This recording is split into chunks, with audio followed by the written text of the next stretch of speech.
அனைவருக்கும் வணக்கம். இன்னைக்கு ஒரு கம்பெனியுடைய வியாபார திட்டம் மற்றும் அதனுடைய முக்கியத்துவம் பற்றி தெரிஞ்சுக்கலாம். வியாபாரம் என்பது ஒரு தொழிலின் ஒட்டுமொத்த வளர்ச்சிக்காக ஒருவர் அல்லது ஒன்றுக்கு மேற்பட்டவர்கள் சேர்ந்து செய்வதாகும். ஒட்டுமொத்த வளர்ச்சி என்பது பொருளாதாரம், அதை சுற்றி இருக்கக்கூடிய சமூகம், கம்பெனிக்குரிய நல்ல பெயர், கம்பெனியை சார்ந்தவர்களுக்கு பயனளிப்பது ஆகிய அனைத்தையும் குறிக்கும். வியாபார திட்டமிடல் என்பது நிர்வாகத்துடன் இணைந்தது. இது குறிக்கோளை அடைவதற்கான வழியாகும். கம்பெனியின் வளர்ச்சிக்கும் எதிர்கால திட்ட குறிக்கோளை அடைவதற்கும் திட்டமிடல் வேணும். இது நிறுவனத்திற்கு நிறுவனம் மாறுபடும். வியாபார திட்டம் என்பது வியாபாரத்தினுடைய குறிக்கோள், அதை அடைவதற்கான காரணங்கள் ஆகியவை குறித்த ஒரு அறிக்கையாகும். மேலும் குறிக்கோளை அடைய வியாபார நிறுவனத்தின் பின்புலம் பற்றிய தகவலும் நிச்சயம் வேணும். ஒரு வியாபார திட்டத்தினுடைய பயன்கள்னு பார்க்கும்போது ஒன்று ஒருங்கிணைத்தல்.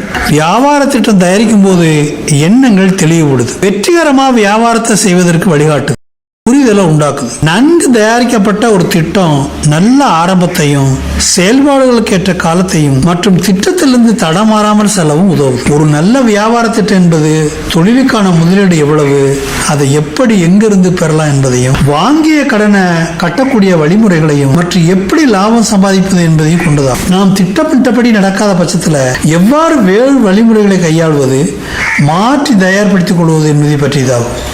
இதிலிருந்து குடிக்கக்கூடிய பயன்கள் பார்த்தீங்கன்னா தாராளமான பணப்புழக்கத்தை எவ்வாறு உண்டாக்குவது என்பதை பற்றிய வழிமுறைகள். நன்றி, வணக்கம்.